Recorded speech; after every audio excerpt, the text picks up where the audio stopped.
Hi everyone, welcome back. Good stuff. We're doing another session of the Lightroom training. Today what we're going to be doing is a complete run through start to finish of a studio shoot that I did. How to batch edit, how to sort things out in the folder, and I'll show you my workflow. Basically what you need to do is you need to do this a lot so that you can figure out a workflow that works for you. For instance, when going through a lot of images, some people prefer just going through and selecting the ones they like, and it's faster for them. Some other people want to go through the images and selecting the ones that are discarded, and then culling the images, going through a couple of times, throwing images away, and then getting to the ones they'll keep. But I'll show you from import into Lightroom Mobile. Today I'm using my iPad again. I get it in, and then sorting through the photos, and then starting batch editing. So grouping images together that are similar so that we can copy the editing between those photos. So what we're doing today is really where the advantage of Lightroom lies. A lot of just editing single images, you might be better off in something like Photoshop. If you're just editing one single image that was selected, maybe let's say a magazine cover or an image you're going to Hi. Welcome, welcome. Yes, so if you did just doing one image, so you selected an image from a photo walk or something, and you're going to be printing, let's say, a big canvas or something to put on your wall, cityscape, landscape, whatever you did. In those cases, you might be better off going to Photoshop and really doing intense retouching just in Photoshop. But as soon as you're working with multiple images and you can benefit from bulk editing and batch editing images, then that's where Lightroom really shines. So you can do an adjustment to one image and move that adjustment across to multiple images that are similar to get the same edit there. This is really the reason why Lightroom is a really powerful tool, is this bulk editing capability that it's got. So you can spend some time on one image and then copy those edits over to multiple images, and then it just slightly adjust those as you go along. So we'll be doing exactly that. We'll give it 1 or 2 minutes just for everybody to join. There's still people coming in, and then we'll get started. If there's any questions like previous weeks, just pop your question in the chat. I'll keep an eye on the chat and answer any questions that come up during the session. And yeah, so just a couple of things before we start. Like I said, this is again touching on workflow like we did in the second session. This is my workflow. This is what works well for me. But as soon as you've done this a couple of times, as soon as you've done bigger photo shoots where you're importing maybe hundreds of images or even thousands of images at a time, you will start working on your own workflow and you'll find something that works for you. Okay. What you can remember also from that second session is we can flag images, we can discard images, we can mark images as picks or selected images. So all these little tools in Lightroom will give us a good base to work from, and a good way of organizing our images and getting rid of the ones we don't want and editing the ones that we do.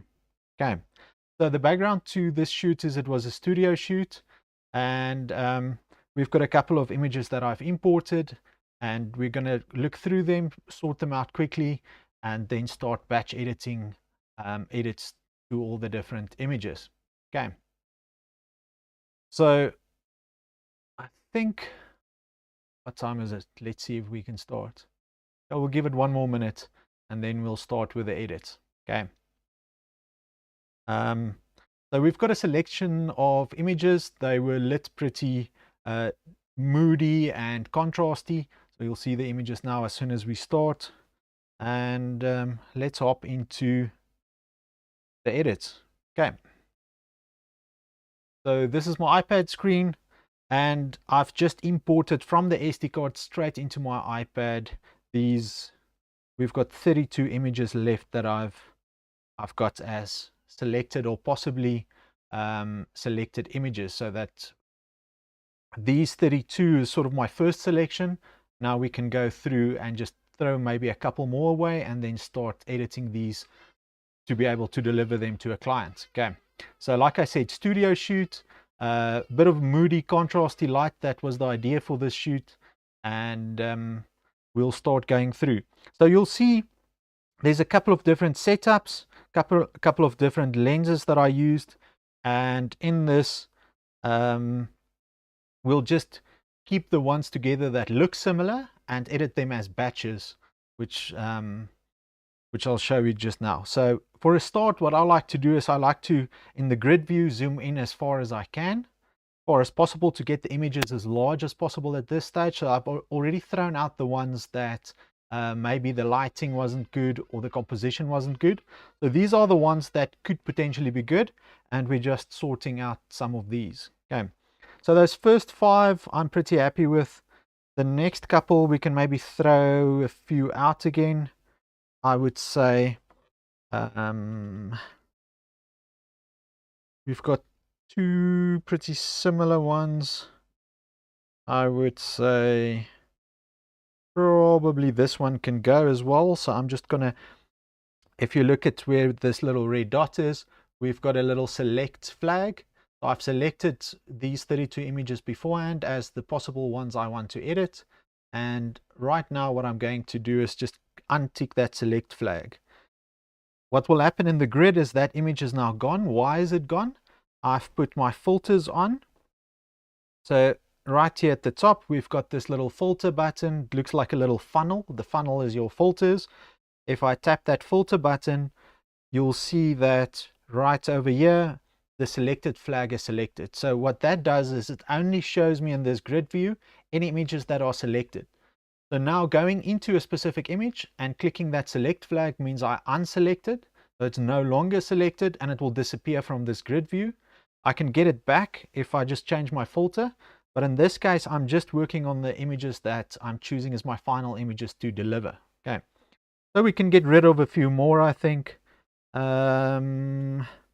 Let's see which ones. Probably this one's not my favorite. We can get rid of that one. That one's looking good. I'm going to get rid of one more of these, the second batch of images. So I'm thinking probably it's one of these 3. This one looks good. This one looks good. This one I'm not too crazy about. I'm going to take this one off. Okay, so now we've got 5 of those. Let's have a look at these. This one I'm not, it could be an interesting image actually. One of the first 2 in this set I'm going to get rid of. That one I'm not too fond of. We're going to get rid of that one. And this is pretty much the, not starting at 6, sorry, I see a question, not starting at 6. What do we mean there? Starting at 6? I don't get the question, sorry. Yes, okay. Yes, the stream starts at 6 on Tuesdays. That's true. Cool. Then we're still carrying on. As I said, what I'm now looking for going through my selects is just images that are similar. I'm picking the better one, and I'm just giving focusing on getting some variety into this shoot. Hold on 1 second. I think we lost my iPad there. Give me 1 second. Let me just reconnect my iPad.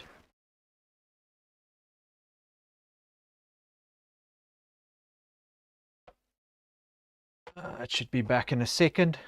Have we got any questions at this stage on selecting images? What I can tell you while my iPad reconnects.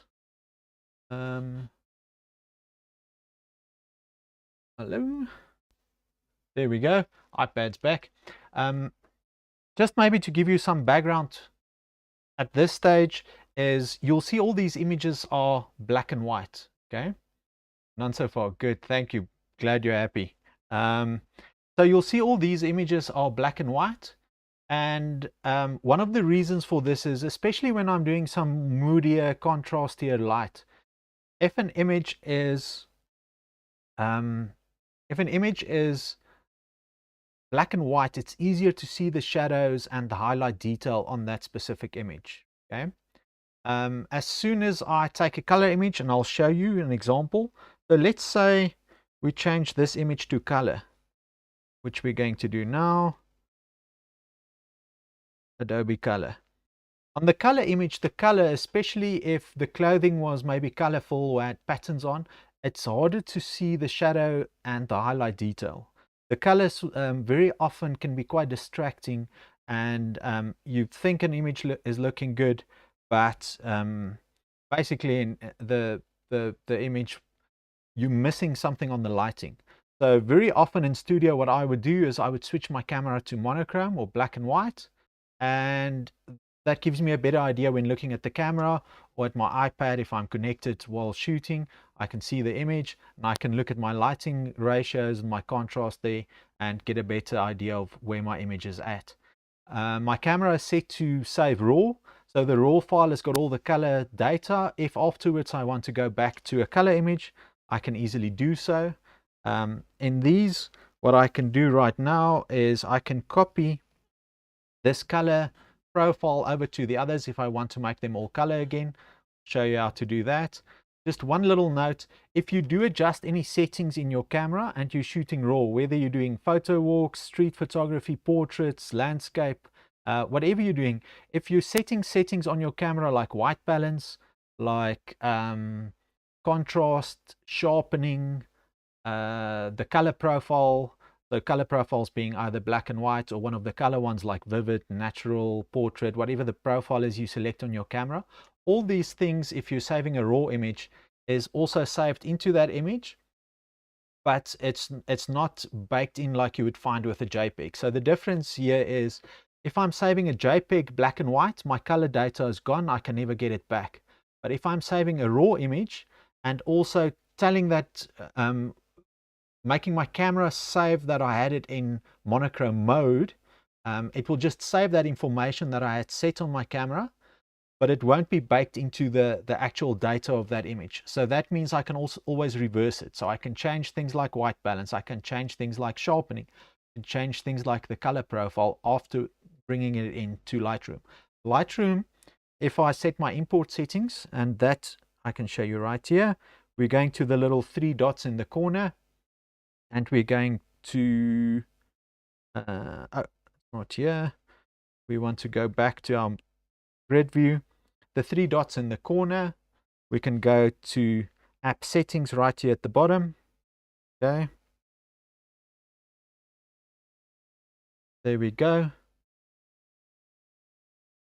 So we are in the app settings. I think somebody is stuck on pause or something. Give me 1 second, let me just comment here.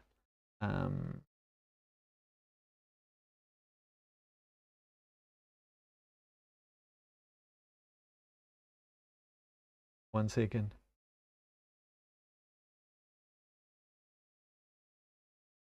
I think somebody is stuck on pause. They're not seeing that it started. So good. In the Lightroom settings, we can go to the import settings right here. So we've got settings for importing.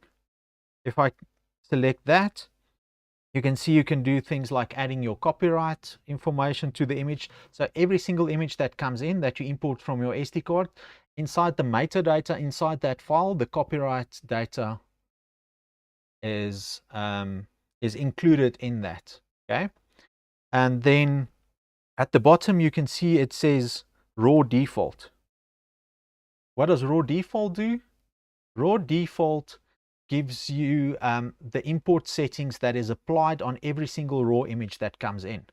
So the nice thing with this is you can select a preset. So if you create your own preset with your own style and maybe some edits that you always do on every single image, you can import the photos and apply that preset while they're imported. Okay, that could save you quite a bit of time. The next thing is Adobe default. So Adobe default will apply, for instance, the Adobe color profile, and all the default settings that Adobe thinks should be applied to your RAW. And the next one over here is called camera settings. What camera settings will do is it will look at that RAW file. It will look at all the data that was set on your camera, things like your color profile. Was it black and white? Was it set to portrait? Was it set to vivid, natural, landscape, whatever color profile you had selected? Then also some other data, maybe something like your white balance. Was it set to whatever auto white balance or cloudy or whatever? And it will look at all these settings that were set in your camera, and it will apply those same settings to the RAW file as it comes in, which is exactly what happened here. Okay, so because my camera was set to a monochrome color profile but shooting RAW, on import, because camera settings is selected, Adobe went ahead and brought all these photos in and automatically applied the monochrome color profile. Okay. Who else here shoots RAW? You can just comment in the comments for me in the chat. Just tell me if you shoot RAW or JPEG mostly. I can tell you that I do both. Sometimes I shoot JPEG, sometimes RAW. Depends on the situation, depends on what I'm going to do after the fact. Okay. So I think that's one for RAW. Okay. Anybody else who shoots RAW, or do you shoot JPEG? Was this import setting RAW only, both always? Oh, you're saving both. Okay, great, Sonia. That's also a good idea. So one comment on somebody who does both. In some cases, I actually also like doing both. So if your camera is saving a JPEG and a RAW and you're importing that whole SD card into Lightroom, it will usually group those together, so you'll see the RAW image and the JPEG image. If you're applying lots of creative controls in your camera, so you're changing the look, the color profile, maybe the contrast, the highlight, shadows, you're doing things on purpose to get a specific look in your camera, those will all be baked into the JPEG. And you'll get a good idea of what you went for or what you wanted to do. Some cameras these days have also got very nice film simulation modes, so you can simulate old film cameras, whether it's black and white or color profiles. With these film simulations, it's actually quite nice saving the JPEG. Even if you're going to go and edit the RAW, you can look at this JPEG and say, well, this is what I wanted to do. This was my idea, and you can edit the RAW closer to what that JPEG looks like, but you've got more control on the RAW image. So sometimes it's really nice having both, just to compare what the camera thought and then where you're going with your edit. Okay. In this case, like I said, I only shot RAW, but my camera was set to monochrome. So by default, Adobe will apply monochrome to all these images. Okay. So the back of my camera basically looked like this. This is the image I saw, although it saved the RAW. Okay. So how do we get it back to color? The color information is there, as we said. I'm going to go to color profile right there. I'm going to just look for Adobe Portrait, and I've got it here. So what Adobe Portrait does is it just gives me a good skin tone on portrait images. I'll select that. Now we've got Adobe Portrait on this image. It's actually looking quite good already. And this is where batch editing comes in. So what I can do now is I can go to the little 3 dots in the corner. I can select it. I can go copy settings. I can select here at the top. There's a little select drop down, and everything that I've changed in this image will be selected if I pick modified. So we're going to pick modified. And the only thing that I really changed was switching over to Adobe Portrait. Okay. So that's the color profile.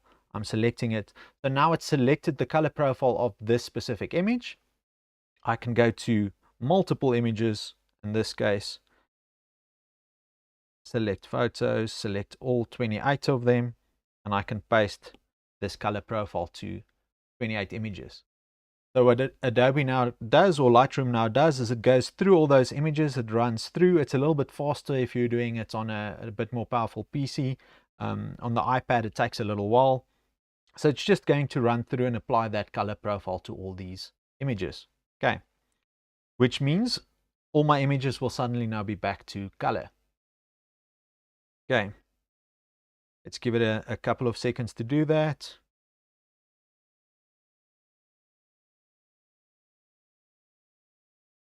There we go. Finished, done. Now all my images are back to color. So this is the basic principle of how batch editing works. We do something to one image, we copy it to multiple images. So they're all doing the exact same thing. So what else might we want to do? So we could go to one of these images. As you can see, the first 5 images in this session that I've got here at the top, these 5 right here, are very similar images. The light is very similar, and the crop on basically being just a little bit more than a headshot is very similar on these. So I might want to make an edit there and just copy to the other 4 in the same series. Okay, because these are close up, skin texture might be something that we want to look at. So what we can do is we can go to effects. I can drop the texture a little bit just to get a bit of skin. We can zoom in. So we don't want to lose all the skin texture. You can see if I put my texture all the way to the left, there's no skin texture left. But what we want to do is we just want to get the skin texture to a nice place where it's still looking like skin, but we've got the best possible soft light there. Okay, I'm going to drop the clarity a tiny bit, dehaze as well. What I will do is add a bit of a vignette to this image just to darken the corners a tiny bit. That's looking good. What else can we do? We can add a tiny bit of grain if we want to. Detail we can sharpen. So what I'm going to do is I'm going to sharpen quite a bit on this, and my masking, again, I'm touching my iPad on the photo and then moving my masking for sharpening around. So right over here I'm sharpening everything, moving it over to the other side. We basically want to sharpen things like the outside edges, hair, eyes without sharpening skin. So right about there we've got good sharpening. So we'll have sharpening on the eyes but not sharpening on the skin. So that's looking good. We can do a tiny bit of noise reduction if we want. We can maybe adjust the exposure a tiny bit. So what I'm going to do is just bring up my whites a tiny bit, maybe to about there. Make my blacks a little bit darker to about there. That's actually looking quite good. I'm quite happy with that. What I can do is maybe drop my saturation a tiny bit if I want to, and increase my vibrance a little bit. Okay, so I'm pretty happy with that look. We can do some color grading as well. So all these different tools we have covered in previous sessions. If you want to go back to one of those videos, you can see how all these different tools works. Basically, I'm just doing a quick edit so that I can show you how to copy it to other images. We're going to color grading. What I want to do is make my shadows maybe a little bit bluer, warm up my midtones a tiny bit, warm up my highlights a tiny bit. So what we know now is our highlights. See, my iPad is disconnected quite a bit. Sorry for that. Be good just now. Okay, so what we want to do is when it comes to skin tones, generally we want it a little bit warmer, a tiny bit warmer. There we go. Hello, iPad. Sorry about the disconnecting. I'll sort that out. So the highlights and the midtones in this image is basically where the skin tones are. The skin is on the brighter side of this image. The background, the clothing, everything is on the darker side. So basically what we're doing is we're cooling down the shadows and just making the skin tones a little bit more warm by doing this color grade. Okay, I'm happy with that. And that should be a good edit on this image. I'm pretty happy with it. Now is where the magic happens. We're going to the little 3 dots in the corner again. We're going to copy settings. I'm going to drop this drop down box down. I'm going to say modified. So now what Lightroom does is it automatically selects everything that I've changed. So from when I brought this image in, everything that I changed in this image is now selected. All the changes I made is now selected. And you'll see, for instance, if I open up this little light one, it shows me whites and blacks were changed. All the unticked boxes I didn't change in this image. Okay, so I can pick and select everything that I want to copy to another image, which in this case is all my changes. I'm going to click the little tick mark on the corner. There we go. Now it's selected everything that I changed on this image. We can go and select these other 4 images in the same series and go and paste those edits to those. So now it's running through those 4 images and doing exactly what I did to the first one to the next 4. Okay, so that's quite nice. So now my color grade, my sharpening, my whites and my blacks that I moved around, all of that is now moved over to the other 4 images. So that just saved me a lot of time by not going into each individual one and having to do the edit. Okay, so what else can we do with this copying? We can select this first image again that we did. I can go and copy settings if I want. I can go none. So I'm doing the drop down box and I'm saying none. So now nothing is selected, nothing's going to be copied. I will open, or I'll just pick my color. Okay, so now my color profile and my color settings is the only things that I've selected. I'm going to do the checkbox and I'm going to this next image, which looks very different. The lighting's a bit different, but what I can do in this image is just put my color grade on it. Okay, so that's what we're doing. I'm pasting right here. So now that color grade, if you look, this was like a more brownish, warmer color tone in the background. That was the original image we brought in. This was my color toning to get the darker areas a little bit more blue. Okay, so we've copied it over to this image. What else can we do? Let's say we just go back and copy everything we did to this first image. Copy settings, modify it again. There we go. Now we've got everything that we did to that first image and we're pasting it just onto this one image. Now, because the lighting was a little bit different and the framing is a bit different, everything that we did might not be applicable. So what we'll do is we'll go back and maybe adjust our whites tiny bit. There we go. Adjust our blacks again. Okay, so now our whites and our blacks are different to that first 5 images. We might drop the exposure just one little notch, maybe 2. So that's looking good.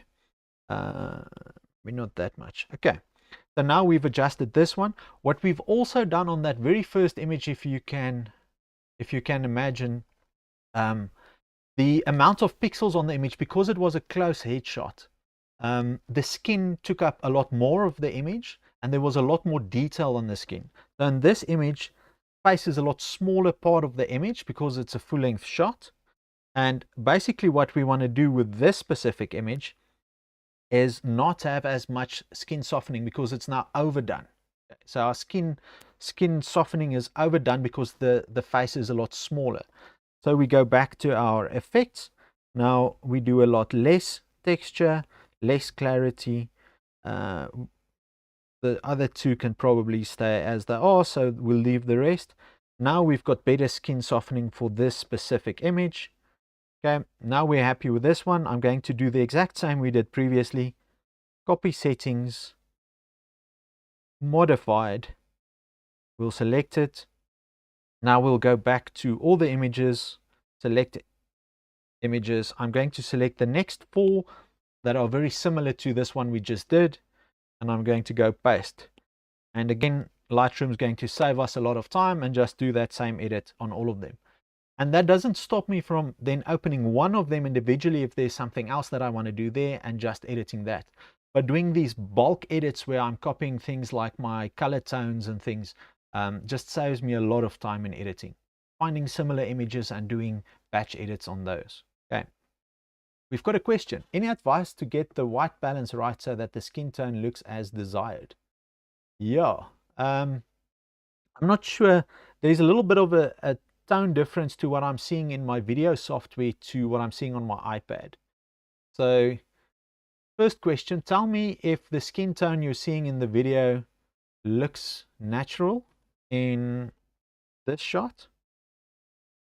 Does it look natural? Is it a little bit washed out, or is it a little bit too orange? What would your opinion be in this shot? That's my question for you. Let's see. Okay, while we wait for the answers to come in, my advice. Nope, looks red. Yes. Okay. So on my iPad it doesn't. On my video feed it does. So somehow in the capture feed to the magenta heavy. Cool. Okay. So I'm just going to look at my video feed and quickly fix that for you. So as we go to color, this probably answers your question. Okay. So I'm going to overdo my fixing of the skin and try and match my video feed that I see. Okay, so we're going vibrance, we can go down if we want. Saturation, we can go down just to try and fix that very red that we've got there. I can't do auto white balance or sample because it will fix it on my iPad. I actually have to over edit it to get it right on the video feed. The video feed distorts it slightly apparently. So what we're going to do is we're going to drop our temperature a tiny bit. We're going to drop our tint towards the green a tiny bit. And basically, when you're fixing something like skin, you want to really have a close look at the skin itself and make sure the color tones are correct. If there's any purple, you obviously want to go towards the green side. If there's any blue, you want to go to the warmer side. And you just want to keep figuring out and keep fixing this tint. What I'm going to have to do after all of this is I'm going to just redo it back to where I had it for my client, because obviously it's just the video feed that's going a little bit towards magenta and a little bit towards the red side. That should look a lot better. What do you guys think? So if you've got too much color in the skin, then usually what you can do is you can drop your saturation by quite a bit. That will drop all your colors, and then just increase your vibrance a little bit to get some of that color back, but it will be the muted colors that comes back. Okay, so that's a good way. Also editing in your color grading, when you go to your midtones, when you're editing that can give you a nice glow, like a nice warm glow. So if you remove some color with your saturation, you can get a little bit of a nice orange glow back by adding it into your midtones. Okay. And you basically, for the exact tone, you basically have to you have to do it by eye or a color checker card. So you'll remember in one of the previous sessions we looked at a color checker card, and you had 2 sample skin tones. So if in the same light you take an image of that card, the color checker, you'll be able to match those 2 and make sure that it actually matches what it should be, and then all your skin tones will automatically be correct. If you don't do the little color checker chart, then you can just come in and adjust it by eye. Okay, that's the one thing with portraits, you have to do it a lot to get the skin tones correct, and skin tones are important. Like you just saw, everybody picked up that the skin tone wasn't right on the video feed, while on my iPad right now it's actually looking a little bit pale. In the video feed it's still looking pretty orangey. Okay. Tell me what it looks like now. Are you guys happy with the skin tone? Is it looking better? Looking good? Cool. Let's carry on. So this one we fixed the skin tone. Because we only adjusted color, what we can do is we can go to copy settings again. I'm going to go none, just select the color. So everything we did to color is going to copy to the other images. I'm going to select it. What we can do is go back, select all images, and paste it right there. What happens now? It's going to copy that fix we did for the skin tone for the video feed to all the other images. Okay, here we go. I'll remember that the the video feed comes in a bit orange. I'll probably I can put a filter on the video feed when it goes out just to fix that for future sessions, just to match it with my iPad. Yeah, so my iPad is looking a little bit pale and blue right now, but on the video it's actually looking like a good skin tone. Okay, good. We've copied that fix that we just did to all the images, and as you can see, we had a problem with our skin tone, and we could fix that in one click, just copying it over from one image to the other 28. So this is where it will really save you a lot of time. If you have a mistake and you've set your white balance incorrectly and you did a whole shoot, one click fix. You set the new white balance you want, you copy it from that image, copy it to all your images, and you're good to go. Okay, so this is why Lightroom is so good. Then let's do something else. Let's do something else completely. We're quite happy with these first 10 images. Maybe we'll just stay with these as examples, but maybe we want to do a couple of different edits just to give the client some options. Okay, so let's start with this one, and we could change this one, for instance, into a black and white image. The lighting on this, I think, suits black and white very well. So we're going to color profile, we're going to select Adobe Monochrome, and we've got it in black and white. What helps with black and white very often is just to add some contrast, get it a little bit more moody, and that's looking good. Okay, so what we did, switched it to black and white, to monochrome, and we added some contrast. Okay, so what I'm going to do is I'm going to copy those two things. Again, copy settings. I'm going to select none. I'm just starting with a monochrome, so that's the first thing that we did. And then I'm going to go to light, and I'm going to select my contrast, which is the second thing I did to get this look. I'm just copying these two settings, and then I'm going to a completely different image. Let's say this one. And I'm going to go ahead and paste those two settings into this image, and there it works perfectly. Okay, so now I can give my client quite a few different edits. So some black and white, maybe we want another black and white one. Well, how about this one? And it's as fast as this, creating some variation and some different options for a client. Maybe we want to do something very different. Let's take this one, and we do a very different color treatment to it. So let's say we did masking a couple of sessions ago, so let's do some masking. Adding a mask, a linear gradient, and we're just going to add 2 tones to this image. I'm going to go to color, and I'm going to pull my temperature all the way down to make it very blue. Okay, so now my color temperature is very blue on sort of behind her.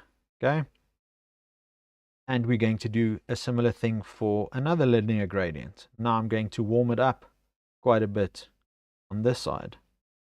So we're going to color, we're increasing the color temperature, and warm it up quite a bit. Okay, so that's a very different look. So it's sort of cool behind her and warm in front of her. Maybe we want to copy that look to a different image. Okay, so we go copy settings. I again go to none, and I just copy my masks. So I've got mask selected. There we go. And we can apply that to maybe this image. So if I go paste on this one, we get those same 2 masks, and we can verify it by looking at the masks. There they are. We get those same 2 masks copied over to this image. Okay. So this is how we can really quickly do batch editing and copy it between images. Okay. Maybe we can do one more example. So what we can do now, and this is really handy if you're doing things like event photography, maybe somebody's birthday, whatever you did. What you can do is, after you've edited a few of these batches that look similar, you'll find, scrolling down through your photos, you find more that are similar to some of the first ones. So maybe here at the bottom we've got a couple of full-length shots like facing towards the camera, but they're very similar to what we've got here. So if I take this image and I copy my edit from this one, copy settings, everything that we changed, which means modified. I'm happy with that. Now if I come down to these last images and I just select all of those and I paste, you'll see that that edit will very likely fit very well on those last images as well. So now we've saved more time. Okay. So instead of going picture by picture, image by image, we're trying to find previous images that we already edited and then copying those settings over to the new ones. Okay. One little thing that you can also do that works well is with an image open, there's a little button here at the bottom, and that will give you a small gallery view at the bottom, like that little film strip. And you can also look at the other images in that series at the bottom while you're editing one.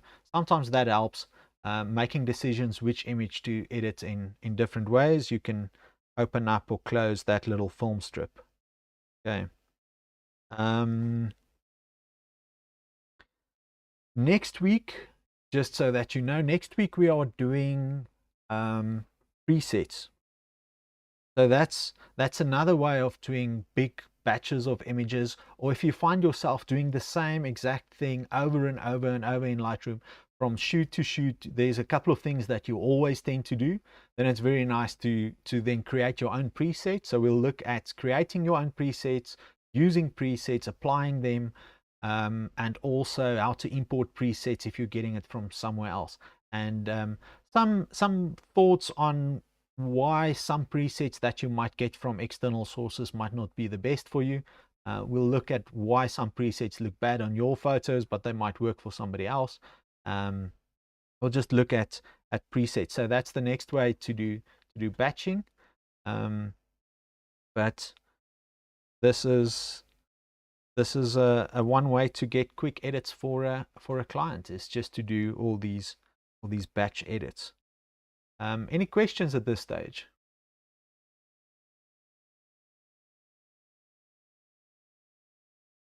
Zeovid, I know you missed the first part.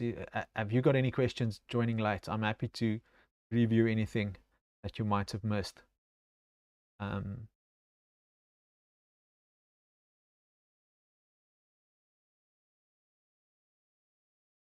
While we wait for a couple of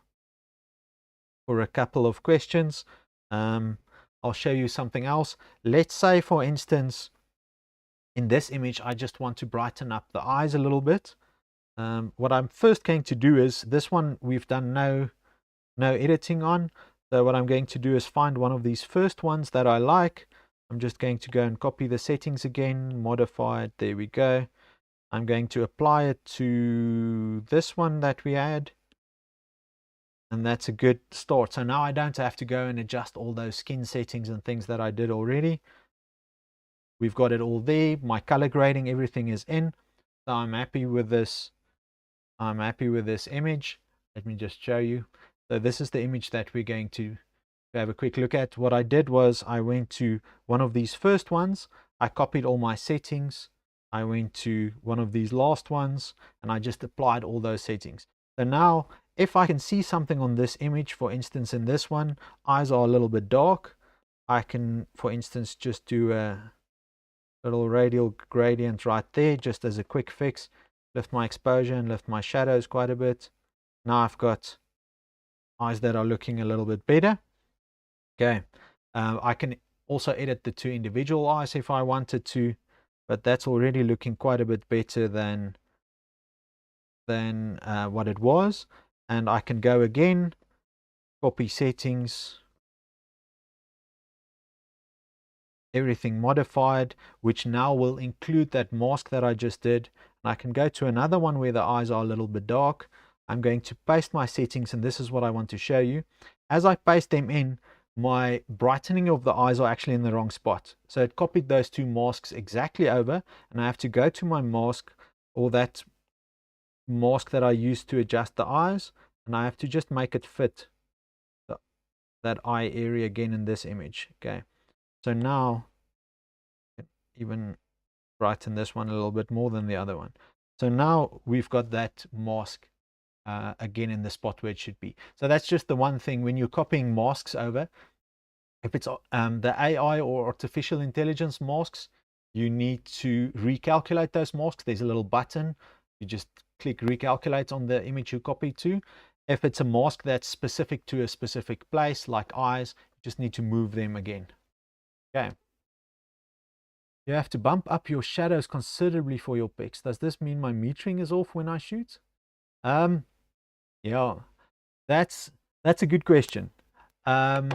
I think the best solution, if you find that you've got that issue on multiple images, is maybe, if you don't mind, send me a few examples. I'll have a look at those images to check your metering.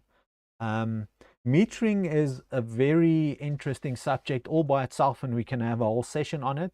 But just in short, it very much depends on your metering mode in your camera. Are you setting it for the whole scene? Are you setting it center weighted? Are you setting it spot metering? Are you just relying on your camera metering, or have you got a handheld light meter if you're doing something like portraits? For instance, I like using a actual handheld light meter to check my lights. So there could be a few different things, but the one thing that I can tell you is the camera's light meter is very often fooled, and we need to know what the camera is looking at when it's making these decisions. So taking portraits like this that are spot with eye detection. Okay, which camera are you using? Or just because you're saying spot with eye detection. So some cameras, if you're using spot metering and you do eye detection, it's still actually doing the whole scene. It depends on your camera model. I've got two different cameras that I use very often that both need to be in matrix metering, or like a whole, like the clever looking at the whole scene metering. And if I put eye detection on, it will actually do the face and meter for the face. Okay. Normally with spot metering, I need to put the little block where I need to meter, lock the exposure maybe on the forehead to get the exposure. I'll check for you on Canon EOS R. So some, like I said, I'll just check on that specific model. But some cameras, if you do face detection with eye detection, they will actually meter for the face in one of your metering modes. But in some of them, they won't, which is which could be problematic. So you might just need to change your spot to matrix, whatever the Canon equivalent is, the one where it's evaluative or matrix metering, for different names on different ones. And it might be worth also just checking your manual. So if you're looking to get the perfect face exposure, then just make sure that the metering area is switching to the face area with whatever metering mode you've picked. And exactly on this, I've got two cameras. If I do spot metering with face detection, I'm getting the wrong exposure. I have to do matrix metering with face detection, and it then actually only uses the face. Okay. It doesn't really make that much sense, but that's how those cameras are actually programmed to do it. And then one thing to remember as well is, if you're just relying on your camera to do the exposure settings, darker skin tones, if it's exposing only using the face, darker skin tones, your camera might tend to lighten it up. And with lighter skin tones, your camera might darken the image down to sort of get always the same medium gray sort of exposure that it's looking for. Whereas an actual light meter won't do that. You'll get the correct tones on skin. So that's just something to think about, that your camera might be compensating also for different skin tones. Yeah, so make sure that your exposure area that it's sampling moves with your facial detection. You might have to just check on that. I'll look at your images. If you're happy to send those to me, we can look at that and make sure that we see what it should be. And then, yeah, just the settings of the camera. And very often, if you're just relying, like I said, your camera is seeing reflected light. It's not seeing the actual light that's falling on your subject. It's seeing the light coming back. So anything that's a little bit darker, your camera might want to lighten up. Or any objects, like if you're taking an image of a white car, for instance, what will happen is your camera might darken it down to a bit of a gray. And the same car in black paint, if you take that image, it's going to try and lighten it up to get it back to gray again. So That's just something to keep in mind, that your camera is seeing reflected light. It's not seeing the actual light falling on your subject, where a light meter will definitely help for that. Yeah. Also, if you're doing studio sessions or something like that with portraits, what you could do without a light meter is just bring in one test image into Lightroom. Just check the skin tone. It's very easy to do. I probably show you on one of your images in a session. Is we can check where that skin tone is and where it should be in Lightroom. You can adjust your lights or your camera settings. You'll see if it's half a stop or a third of a stop or whatever under. You can adjust that once, and you know all your images will be good. Okay. We might have to do a whole session on just exposure and exposure modes when it comes to metering in camera and off camera. That could be a good session. And so it's fine if you know you have to fix it and do it the same in all your images. You can batch edit it in Lightroom, but ideally you want to get your exposures right in camera. Okay. Cool. Any other questions?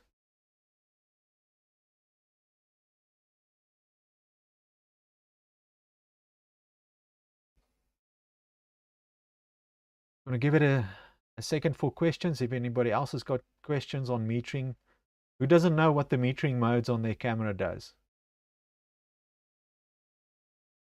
That's an interesting one. Might have to do a session on that.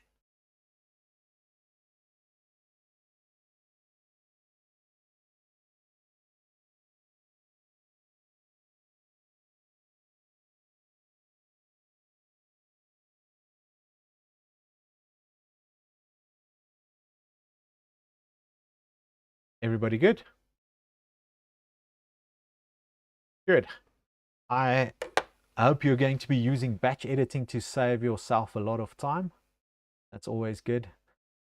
I use it for every single photo shoot I do. Good. Sonia, it's a pleasure. And like I said when we started, you need to find your sweet spot for how you edit, how you go through images, which ones you discard, how quickly you can get through this whole process. The workflow is really important for saving yourself time. The faster you can do things in Lightroom, the more you can be out doing something else, taking photos, spending time with people. You don't really want to sit hours and hours editing photos. If that was the case where we had to spend hours and hours editing photos, I probably would just shoot JPEG and forget about editing. But the nice thing is Lightroom has got all these tools. The more we do it, the faster we get. We can batch edit, we can adjust a lot of photos at once. And in the end, it's worth it to get a really nice look, a specific look that you might want. Let's say, let me show you, like something like this. This is a creative look that we can only really get in Lightroom. I could not do something like this just by settings in my camera. A lot of what we did in this image is Lightroom specific. So in the end, for me, if I can edit quickly enough, I can edit big batches of images and get through them quickly. That's where Lightroom is worth it and where editing is worth it. But in the end, the goal is to spend the least amount of time editing photos. You need to get that workflow going and think about what you're working towards, and just keep doing it. You'll get faster as well. Great. Thank you for joining, everybody. That was another fun session. Sorry about the iPad disconnecting once or twice, but make sure that's fixed. And I'll also make sure that my color grading or my color tones are matching between the video feed and my actual iPad. I think the video encoder where it comes in is actually changing the colors slightly. Just make sure they match for the next session. Great. Have a good evening, and I'll see you for the next one. And yeah, if you want to send me those Canon EOS R photos, I'll have a look at them. Great stuff. Cheers, everybody.